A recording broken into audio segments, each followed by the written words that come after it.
a derivative question in calculus that require a lot of computation. One equation between x and y is given, and it's asking about y's derivative with respect to x being evaluated at x equals to 1. So if we can separate out y into y equals to f of x, like some function, then this derivative will be easy to calculate because we just take derivative of f directly and plug in x equals 1. However, in this question, we cannot easily separate out y.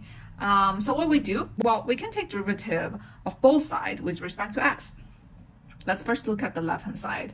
D over dx of x to the xy power. First, let's rewrite this power into base e, log of x to the xy power.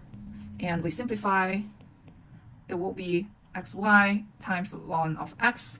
And now we can use the property of e to the power's derivative is itself, and also chain rule and product rule and everything to get this being e to the xy times ln x, and time the derivative of xy times ln x with respect to x, which is y times ln x plus x ln x dy over dx plus xy times 1 over x.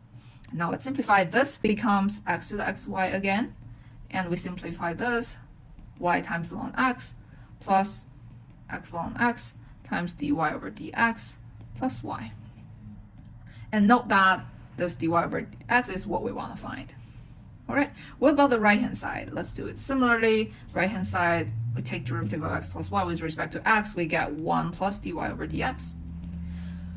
All right, and again, this dy over dx is what we want to find. And we know this left-hand side equals to right-hand side. And dy over dx is the unknown, so we move them to one side and everything else to the other side.